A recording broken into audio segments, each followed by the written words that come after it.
데살로니가 후서 2장입니다. 사도 바울께서는 예수 그리스도의 그 다시 오심에 대해서 데살로니가 교회에 오늘 하나님 안에서 이렇게 답을 주시면서 어떻게 준비해야 될 것을 말씀해 주고 있습니다. 이 데살로니가 후서 2장 1절에서 17절까지 있습니다. 이 말씀을 통해서 우리가 전쟁의 소문, 그리고 대환란, 7년 환란, 그리고 주님께서 우리를 불러러 오시는 첫째 부활에 참여하는 문제 등을 잠시 생각해 보도록 하겠습니다. 항상 교회의 관심은 우리 주 예수 그리스도의 강림하심과 그 모임이죠. 예수님의 다시 오심과 그 앞에 모임, 이것은 우리 몸된 교회의 이 땅에서의 가장 중요한 주제요. 우리가 생각해 볼 가장 중요한 우리가 살아가야 할 목적이 될 것입니다. 사도 바울은 이 문제에 대해서 가장 먼저 일단은 부정적으로 조심해야 될 것 몇 개를 얘기하고 있는데요. 하지 말 것, 첫째, 영으로나 말로나 혹 우리에게 받았다는 편지로나 주의 날이 이르렀다고 시동심하거나 두려워하거나 하지 아니할 것이라. 동심하지 말라는, 그러니까 여러 가지 동요하거나 그렇게 하지 말라는 거죠. 우리가 뭐 전쟁이 일어난다고 해서 그래서 so what? 어떻게 하겠다는 겁니까? 전쟁이 일어난다, 전쟁이 일어난다, 전쟁이다, 북한이 뭐 했습니다, 미국이 뭐 했습니다. 이런 문제로 인해서 우리 영혼이 변화받거나 도전을 받지 않습니다. 전쟁은 반드시 일어나게 되어 있고, 환란은 반드시 오게 되어 있고, 사탄마귀는 발악을 하게 되어 있고, 영육과 영적인 모든 이 싸움은 충돌이 나타나게 되어 있습니다. 지금도 물론 그렇게 되어 있고요. 다만 우리가 예수님, 하나님의 시간이 중요한 것이고, 하나님의 예정하신 시간들이 중요한 겁니다. 여섯 번째 천사가 나팔을 불 때도 그 연월시에 사람 3분의 1을 죽이기로 예비한 자들, 네 천사가 놓이잖아요. 유브레 다 강에서. 그러니까 계시록도 7장에는 하나님이 인을 칠 때 네 천사, 바람을 붙잡고 있는 네 천사에게 잠깐 그 바람을 붙잡고 있으라고 하잖아요. 인치기까지. 그러니까 하나님이, 우리 여호와 하나님께서, 우리 예수께서 모든 것을 주관하시고 있다는 걸 알 수가 있습니다. 그렇기 때문에 우리가 영으로나 하는 것을 쉽게 말해서 계시를 받았다거나, 무슨 말씀을 받았다거나, 무슨 꿈을 꿨다거나, 무슨 소리를 들었다거나, 환상을 봤다거나, 이런 게 다 어떤 영으로 우리에게 전달되는 어떤 새로운 소식들이죠. 이런 것조차도 우리가 동심하거나 두려워하거나 하지 말아야 된다고 말씀해 주고 있습니다.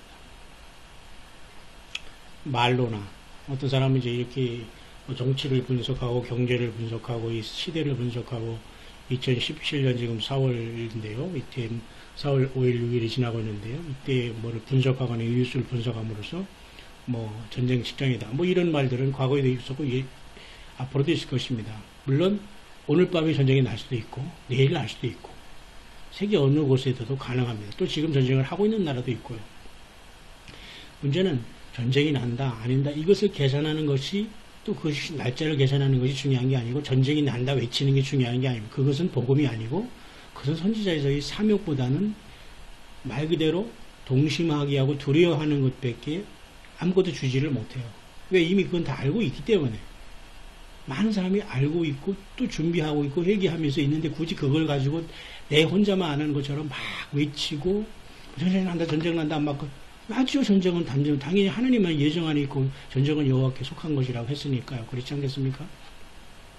근데 이런 말로 인해 사람들이 두려워하면 어찌할꼬, 회개하는 사람 회개하지만 설마하는 사람 넘어가고, 설마 이렇게 하게 여러 가지 종류가 있잖아요.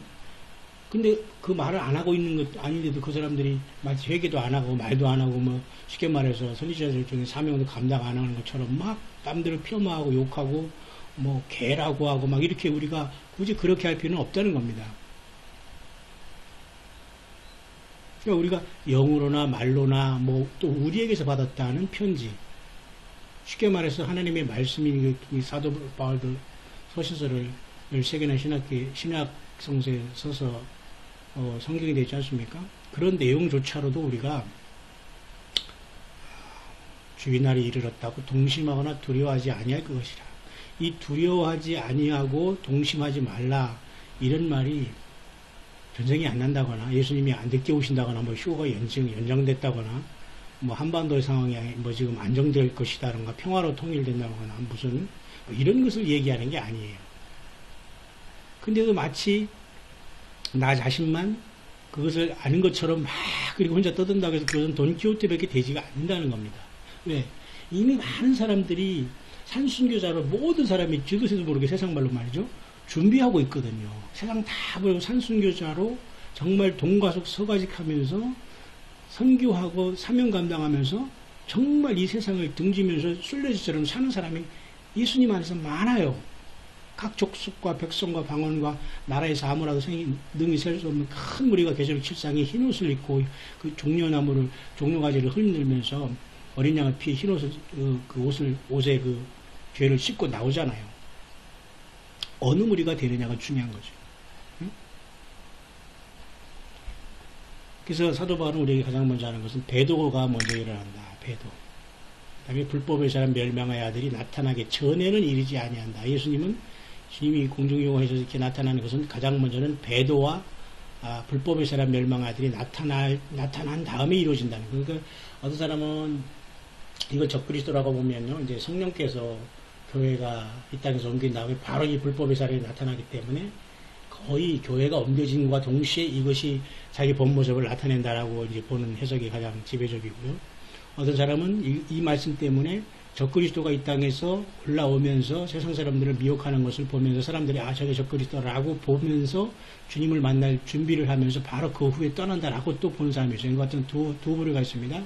적그리스도라는 존재가 누구라고 알려지고 그것을 보면서 곧 떠날 것이다. 아니면 우리가 전쟁 지전에 떠난 다음에 이 세상에서 성령께서 교회를 데리고 갔기 때문에 바로 적그리스도가 자기의 모습을 나타나게 하느님 하실 것이다 라고 두 가지 어떤 그 관점이 있습니다만은, 그 미세한 차이는 그렇게 큰 그 문제는 되지 않지만 어쨌든 성령께서 교회를 옮기실 때 불법의 사람은 자기의 본 모습을 나타낼 수밖에 없어요. 지금은 막는 자가 있다고 했거든요. 그분이 바로 성령님이시지 않습니까? 교회이고. 그런데 그 존재에 대해서 좀 더 구체적으로 얘기하고 있습니다. 결국은 성전에서 자기를 보여 하나님이라고 한다고 합니다. 이 존재가.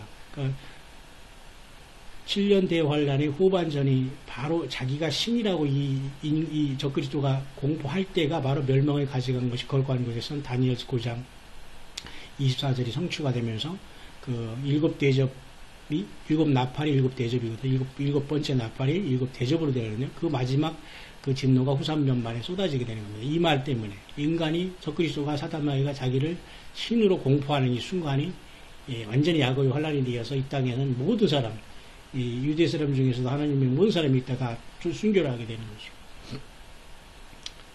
그러면서 사도 바울께서는 이제 교회로 다시 그 모습을 바꿔주는데요. 그러면서 기억하라 그랬습니다. 사도 바울이 데살로니가에서 내가 같이 목회할 때 여러분에게 내가 한 말을 기억하라. 저로 하여금 저희 때에 나타나게 하여 막는 자가 있다. 이 말씀은 굉장히 중요합니다. 이 저로 하여금 저희 때, 이게 바로 적그리스도가 지금 자기 때에 나타나게 하려고 막는 자가 있다고 했어요. 이것이 굉장히 짧은 거기 때문에 어떤 사람은 과연 교회 시대 2000년간 주께서 성령님을 통해서 우리 신부들을 양육하는 예수님의 신부들을 양육하는 기간이라 이렇게 크게 보지를 못하고 여러 가지 작게 축소 해석하는 경우도 많이 있었습니다만, 여긴 적그리스도가 저희 때라는 것은 적그리스도가 저희 때는 환란이 때 나타나는 것은 다시 말해서 교회가 이 땅에서 옮겨진 후에 나타나게 하려고 막는 것을 지금도 한다. 이 막는 자가 있어. 이 막는 자가 누구냐에 대해서 또 많은 해석이 있었습니다. 이것은 오순절날 이 땅에 오신 그 예수 그리스도 바로 자신이면 성령님이신 것입니다. 그분께서 우리가 지금 함께 계시면서 이것이 나타나지 못하도록 그 불법의 비밀이 다 활동하고 성장하고 있지만 최종적으로 이 땅에 공개적으로 나타나는 것이 막아지고 있다는 겁니다. 교회 때문에. 그것도 예수님의 진실한 성령님과 함께하는 자들이 있기 때문에. 그래서 그 불법의 비밀은 벌써 동시에 같이 마치 가론유다가 예수님이 그 떡을 딱 찍어준 다음에 바로 그 사단이 들어가서 예수님을 팔기 직전에 액션을 취하잖아요. 마찬가지입니다. 동시에 악한 영도 지금 사탄도 계속 여기서 해오다가 마지막에 적그리스도를 드러내는 거거든요. 그러니까 그 중에서 옮길 때까지 한다. 이 옮길 때까지가 바로 계시록 4장의 열린 문으로 교회가 이 땅을 떠나는 순간입니다. 그래서 그때의 불법은 자가 나타나니 주 예수께서 그 입의 기운으로 저를 죽이시고 강림하여 나타내십니다. 여기서 이 7절과 이 8절 사이에는 굉장한 시간이 흐르는 건데 이 사이에는 마치 그 다니엘의 70일에라는 70번째 일에라는 69일에는 다 예수님의 십자가에 돌아가시고 483년이 예수님이 AD 32년경에 돌아가시고 AD 32년에 33년경에 돌아가심으로써 성취가 됐어요. 그래서 그리스도 기름 부은 자가 끊어 없어졌다는 건 다니엘 9장 24, 27절이 거기에서 성취되고 또 교회가 옮긴 다음에 계시록 2장, 3장에 교회 시대가 마감되고 이제 7년 대환란이 시작된 다음에 7년 대환란 막바지 끝에 주님이 지상재림하는 것까지 이렇게 여기서 보여주고 있는 겁니다. 여기 7, 8절에 그렇게 엄청난 그 시간의 갭이 있어요. 간격이 있다는 겁니다. 그죠? 그러니까 이건 지상재림으로 계시록 19장 11절에 주님께서 우리와 같이 백마 타고 내려오는 것. 이 7절에 그 중에서 옮길 때는 계시록 4장의 열린 문으로 교회가 우리가 주님 따라 주님의 성령 따라 올라가는 것. 8절은 주님께서 우리와 같이 내려오는 걸 얘기하니까. 데살로니가 후서 2장 7, 8절은 그렇게 엄청난 계시록 4장에서 열린 문이 바로 계시록 데살로니가 후서 2장 7절입니다. 그리고 계시록 9장 11절에 하늘이 열린 문이 바로 데살로니가 후서 2장 8절입니다. 그래서 이렇게 하늘이 두 번 열리면서 교회가 한 번 하늘로 올라갔다가 하늘에서 내려오면서 이 땅의 모든 불신자들을 심판하고 사탄 마귀를 잡게 되는 겁니다. 그러면서 지금 이 세상에 일어나는 많은 역사, 모든 능력, 표적, 거짓 기적, 그다음에 속임수 이런 모든 것들이 지금 멸망하는 자들에게 먹히고 있어요. 왜? 진정한 복음을 모르기 때문에 예수님의 그 준비된 자들이 아니기 때문에 이들에게 지금 이게 먹히고 있단 말입니다. 왜? 여러 자들이 일어나서 자기가 미혹하고 있는 건데 스스로도 미혹하는 것을 모르면서 그 역할을 감당하는 거예요. 결국 이런 모든 것도 거짓 것을 믿게 하는 이유도 하나님이 심판하려고 하는 거예요. 왜? 진리 대신 예수님 자신을 사랑하지 않고 다른 것들을 사랑해서 세상을 떠나려고 하거나 우상이 됐기 때문이죠. 예수님 자신을 향한 우리의 희생과 사랑과 봉사와 일평생 헌신과 지혜롭고 충성된 종이 되고 때를 따라 양식을 나눠주는 이런 사명이 없다면 주님을 볼 수 없다는 겁니다. 그래서 이러한 그 소망을 가지고 굳게 서서 말로나 우리 편지로 가르침을 받은 유전을 잘 지키라고 했습니다. 여기서 벗어나는 앞설 수 있는 것은 아무것도 없다는 겁니다. 지금 현재 많은 전쟁의 소문과 소식이 두려워하고 있습니다. 여러분 어떻습니까? 전쟁은 반드시 납니다. 그러나 더 중요한 것은 주님과의 관계, 예수님과의 사랑, 회개, 기도, 그리고 주님과의 그 사명 완수 이런 모든 것들을 앞서갈 수가 없는 거예요. 전쟁 나고 동요하거나 어쩌지 어떻게 숨지 막 이런 것들이 너무 지금 대한민국이나 특히 우리 대한민국 이런 것들이 너무 심합니다. 전쟁이 안 일어나는 게 아니에요. 반드시 나고 하나님의 시간이 가까이 왔습니다. 아주 초일기죠. 그렇기 때문에 우리는 이러한 사실을 다니엘 데살로니가 후서 2장만 우리가 봐더라도 주님의 그 다시 오심과 이 땅 지상재림까지도 포함되고 있다. 하늘이 두 번 열리는 이 문까지도 이렇게 7, 8절에서 우리가 분명히 볼 수가 있습니다. 여러분 한번 잘 주님 안에서 기도하면서 이 말씀을 묵상하시고 담대하게 주님을 맡기를 바랍니다.